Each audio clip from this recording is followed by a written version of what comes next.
Hi everyone, welcome to Om Learning Lab. In this video, we are going to solve the problem Kth Nearest.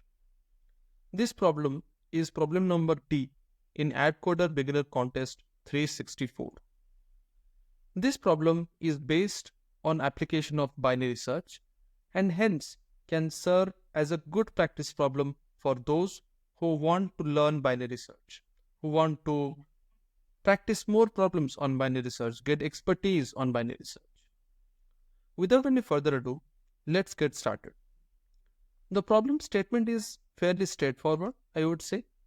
It says that there are n plus q points, a1 up to an, b1 up to bq on a number line, where a point a of I has a coordinate ai and b of j has a coordinate bj. So simply speaking, there are n plus q points on a number line. They have differentiated these n and q points for some reason, which we will understand as we read out the problem.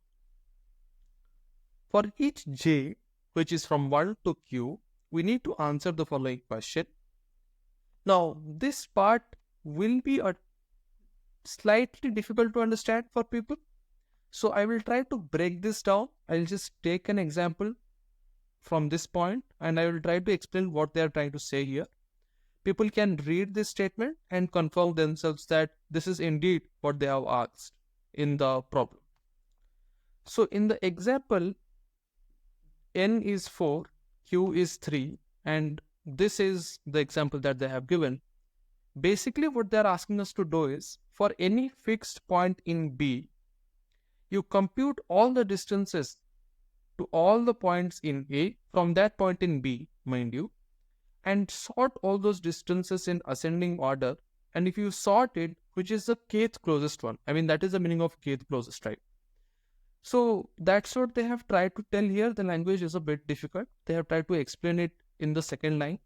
Find the distance between points x and bj. So what is point x? More formally, let d of I be the distance between points ai and bj, and you need to sort d1 up to dn. So for a particular b of j, for a particular point in B, you compute the distances to all the points in A for all ai. So you find all these distances, you sort them in ascending order, and you need to return the kth element. So k of j basically denotes that, right? So kj closest point to b of j. Okay, so kj, they are saying kj, that basically means that for point number j in B, the kth closest point. You know, for the jth element in B, you need to find the kth closest point. That's what they mean to say here. Right, so I'll try to elucidate this a bit further with this example. So 4, 3, minus 3. Let me try to copy and paste this. Let me see if that works in the notebook. Let's go to full page view, Control V. Did it paste somewhere? I don't think so. Let's just write this as it is. So we have 4 and we have 3. Let me pick a different color, which looks a little brighter, I would say. I think this works. So we have 4, 3, and we have minus 3, minus 1, 5, and 6. Let's say this is our number lines. This is minus 3, minus 1, 5, and 6. So let's say the first query that we got is 2, minus 2, let's say. So my B is minus 2. And the k for this B is 3. So I want the third closest point from minus 2. Now on the number line, we know that minus 2 would be here. Distance to minus 1 would be 1. Distance to minus 3 would be 1. Distance to 5 would be 7. And we know that this is the third closest point, right? Because, of course, minus 2 and 6 are the most farthest apart that we can see directly from this pictorial representation. So the answer for this particular example, for this particular query, would be 7. The distance between the given B and the third closest point from the given B among all the points in A, which are minus 3, minus 1, 5, and 6, is 7, because 5 is the third closest point. We can take another query from the same example to understand a little better. Let's say it is 2 and 1. So they have said that the answer should be 3 for 2 and 1. Let's understand why.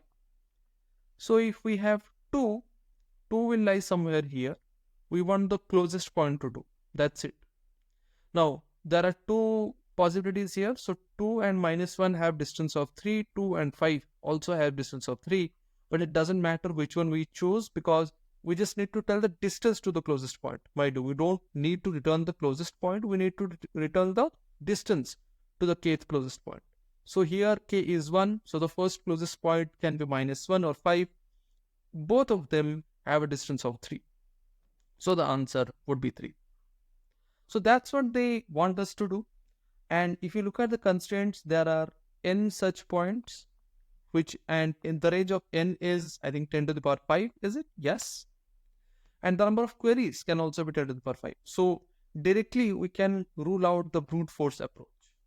What the brute force approach would be should be pretty clear to people who are watching this video. So what do we do in brute force approach? So for each of the queries, let's denote them to like something like small q1, small q2, up to small q.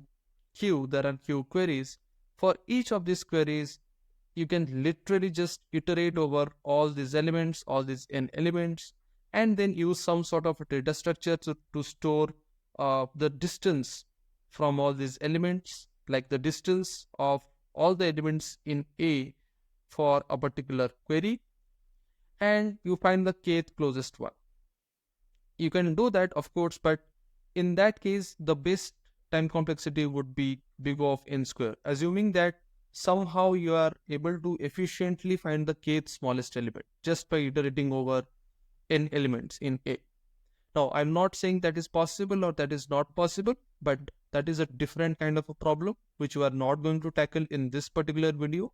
But all I'm trying to convey here is that even if you are able to do that, just iterate over all the elements in A and find the kth closest element among all of them in big O of 1, even then the time complexity is not good enough. It is quadratic time complexity, which is too much given the constraints of this problem. So we need to optimize.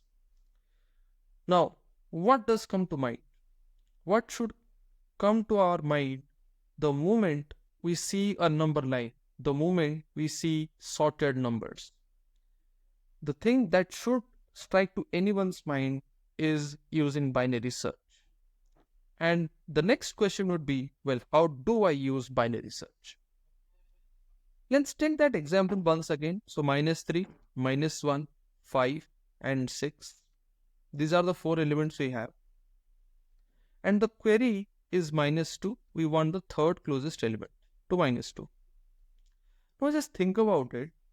If somehow I am able to find out the position of minus 2 in this given array, by position I mean the closest element to minus 2 in this given array, then I can check on the left hand side and the right hand side and try to pick the closest point. How do I do that? So for example, let's say somehow by binary search, I am able to conclude that minus 1 is the closest element to minus 2. That much I concluded. Now, if minus 1 is the closest element to minus 2, we need to find the third closest element. One element we have already found out, so we can rule that out. So 2 elements are left over. Now, these 2 elements can be picked from the right hand side elements that we have left and the left hand side elements that we have left. That's it. Here comes the trickier part. I mean, I am quite sure that people who are trying to attempt this problem on their own would have at least thought till here that, you know what, for whatever query element I have, I can try to find its position in the given array, like the closest element to that particular element in the given array using binary search, because ordering does not matter here, right? Because, I mean, in the end, we are just computing distances to all the points in A. So ordering does not matter. We can sort it and you can apply binary search to find that particular location. But what do we do next? Even though I know that minus 1 is the closest element to minus 2, rule that out. We have 2 more elements to pick. How do I pick those two elements? Well, this is where the beauty of this problem comes in. We can do another binary search to find out how many elements we are going to pick from one side. Let's say I fix the side on which I want to pick the elements to be the right hand side. So on right hand side, I have a range. It can be 0 to 2, right? Because I have already picked one element, which is -1. I have to pick two more elements.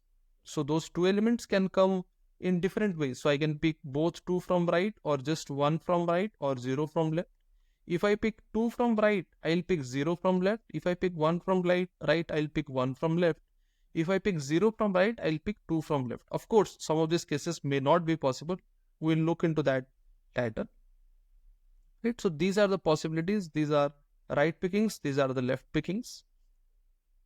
So these are the possibilities we need to iterate over. How do we do that? We apply binary search on any one side as per our choice. In this problem, I have chosen the right hand side. So apply binary search on the entire range and then do a check regarding where we should push our window. What do I mean by that? So on 0 and 2, if I do a binary search, the element that will come is 1, right? It's just 1. Okay. Now, if it is 1, what I can do is I can check the distance of my given query element, which is -2 here. So what does this 1 mean? I mean, we are trying to binary search over how many elements we pick from the right hand side. So if we pick one element from right hand side, we will pick this. Then that means that we will pick one element from the left hand side. This is the case that I am talking about. Now in that case, I can definitely check the distances from -2. So from -2, distance to 5 will be 7, and distance to -3 is just 1, right? That much we know. And we can make a conclusion from here itself that, see, the distance on the right hand side is already too much compared to the left hand side. So it doesn't make sense to check on the remaining elements. I'll repeat this part. This is very important. On how we move our pointers in binary search is probably the most important part of binary search. What I'm trying to say here is, the moment I got this one, that you know what, let's just pick one element from right hand side. So this case got activated, one from right, one from left. And then I'm observing that for the given mid, the distance from left is just 1, but the distance to right is already 7. So it doesn't make sense to look for more than one element, because even if I do so, I'll get a larger value, right? I want the kth nearest element to be. So why should I search for the remaining window, right? So this window, whatever is left after picking one element from right, what is left? Just one case is left, this case. So this case becomes null and void, right? Because I am already getting a larger value on right hand side anyways.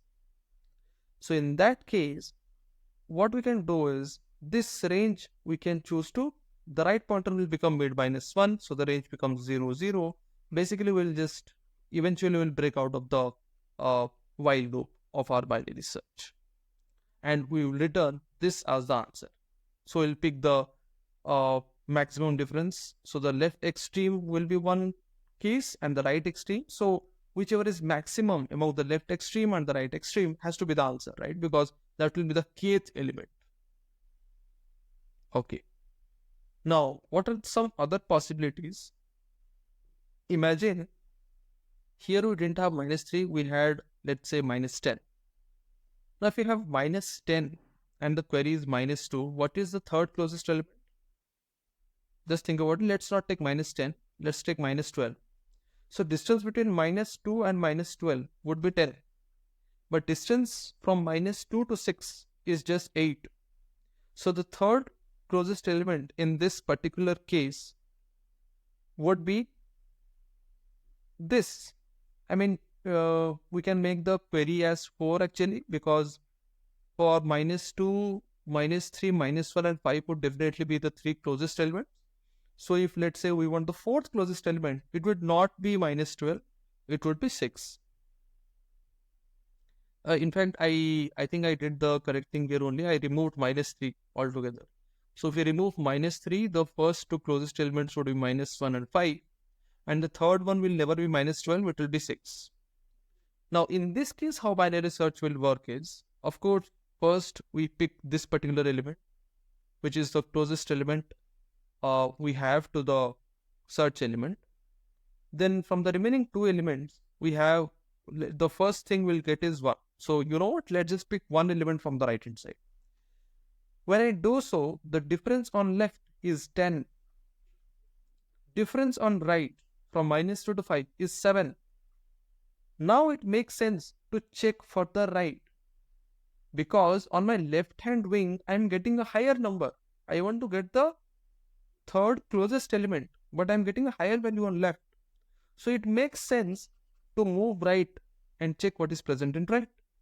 So in that case, what will happen is my search window for how many elements I pick on the right hand side will move by 1. Right will be mid plus 1 and the search window will be 2, 2. So we'll search this and eventually we'll conclude that, you know what, distance between minus 2 and 6 is 8, which is better than this. Like the previous case we are taking, this will be the most optimal choice and we'll pick that. So this is the approach for the problem, and there will be a couple of side cases which will be, so this is the assumption that I'm taking, right, that in the first binary search that we do, we somehow end up with finding the most optimal, the most closest element that we have to the given query element. Well, it might be a case that you don't have to actually pick this element. So I'll just explain that quickly. So we had minus 3, minus 1, 5 and 6. If I want to find the kth closest element to for any particular query, and let's say I'm saying that you have to pick this particular element which comes as a result of the first binary search, I am picking the remaining k minus 1 elements, right? Some from right, some from left. I'm basically doing a binary search from 0 to k minus 1, and I'm binary searching on how many elements I'm going to pick on right. That's the idea. Just binary search on this range, that how many will you pick from the leftover elements on right. But it might not be right in all the cases. Maybe there is a case that you pick all k elements from the right hand side, from the mid, like the mid value that comes from the first binary search. Maybe you don't include it at all. If you don't include it, either you pick all k from right or you pick all k from left. But if you do include it, this is what we should do, right? Because if we include it, k minus 1 are left, do a binary search on this range on the right hand side or left hand side, that's your choice. And as you keep doing binary search, you need to move your pointers optimally to arrive at the correct answer. But these two edge cases will still exist, which is that don't include this mid element at all. Just pick k elements from its right or k from its left. Please keep that in mind. I'll just go over the pointer movement once again, just so that it is completely clear. So what I was trying to tell here is that once you have this range on which you want to binary search on how much you want to pick from right hand side, and whatever value you get, if you check the distances from the given query element to the extreme element on right and the extreme element on left, if the right element distance is more, it just means that it doesn't make sense to check for the right, because you are anyways picking k elements, because whatever you pick from right, the remaining you are picking from left. And if the distance at this point on the right end is already more, it will never be more optimal. So it doesn't make sense to go right. So in that case, you can make our right pointer as mid minus 1. But if the left distance, which is this minus 12 wala example, in place of minus 3, if we had minus 12, if the left distance is more than the right distance, then it does make sense to check to move further on the right hand side, in which case our left pointer will become mid plus 1, standard binary search approach. This will become more clear as we look at the implementation. So I will show you the implementation that I submitted directly in the contest itself. It got accepted. The code is not the cleanest of all codes because I had to write it quickly and submit it in live contest, but it serves the purpose. So I just, you can look from here. So I'm just taking standard array input, I'm sorting it. Then I have this distance array just to, keep track of distance for all the berries, because that's what I'm going to print as the output finally. Then I'm iterating over all the berries, and this is my logic. The first thing that I do is binary search to find the closest element to the given berry, which is, this part that I was mentioning, that if I have -2, somehow we'll be able to figure out that -1 was the closest to it. So this is the first binary search that we'll do to find the closest point in the given array, which the point in the given array which is closest to the berry point.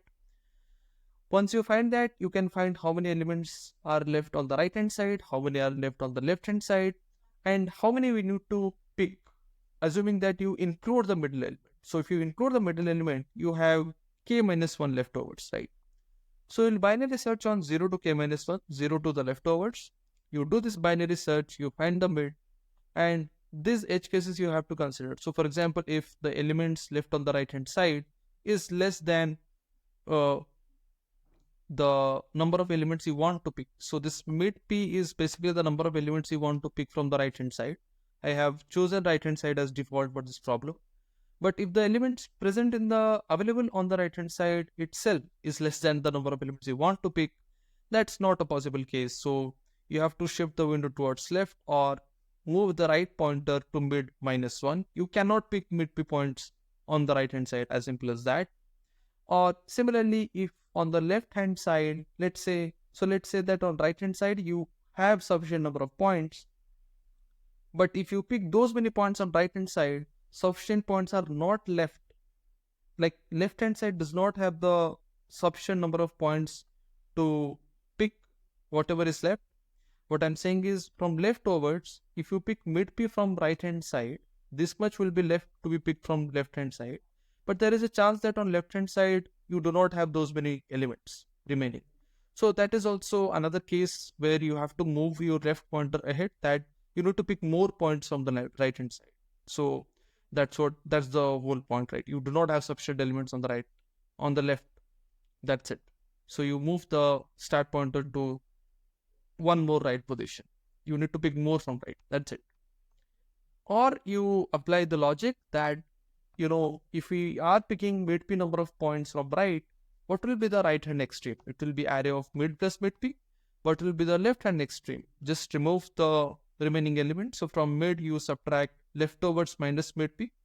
Because mid p you pick from right, what is left is leftovers minus mid p. So you just subtract it from mid, you will get the left extreme.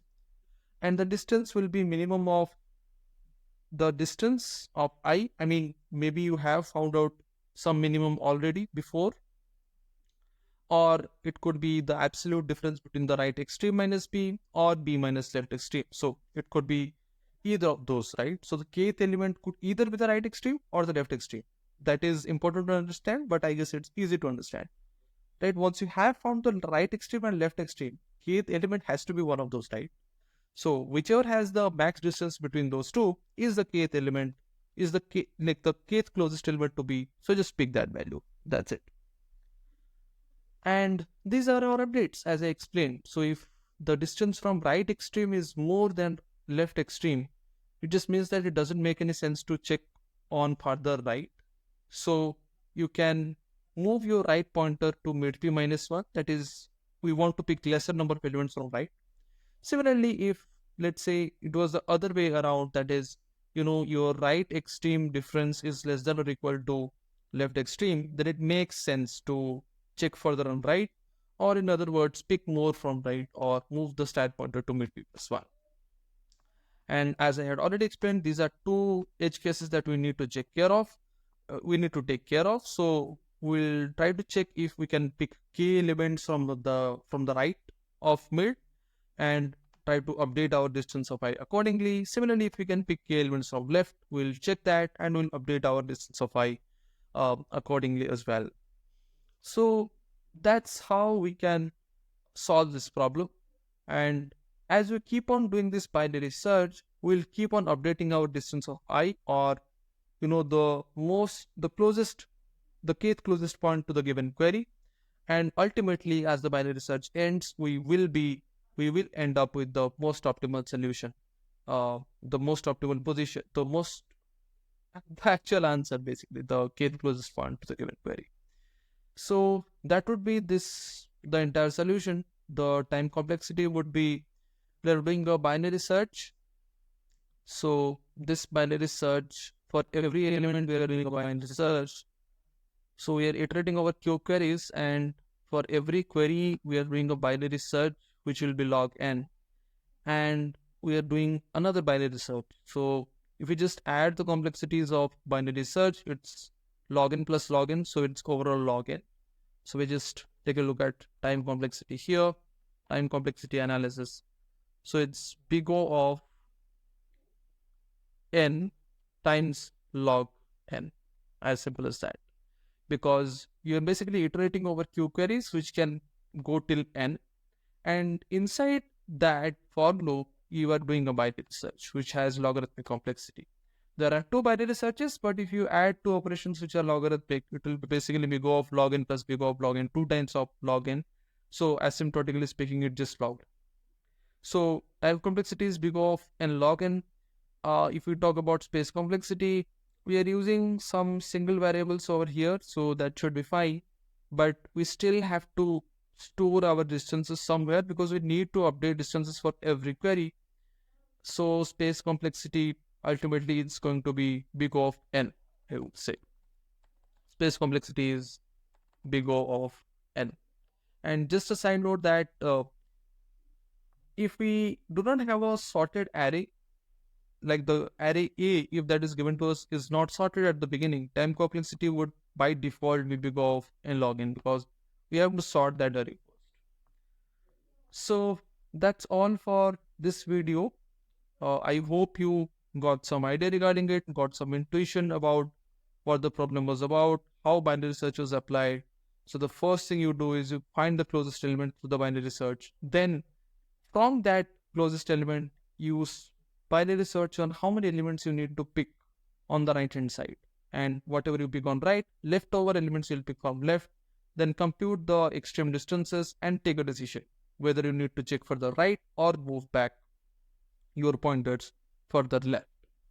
So that would be a really cool application of binary search. I really like the problem. I hope you also liked the video, or at least you got some intuition, got some motivation to try this problem out yourself and see for yourself if you can understand binary search a little better to this problem, which was the whole purpose of the video. So thanks for watching, and see you in the next one. Bye.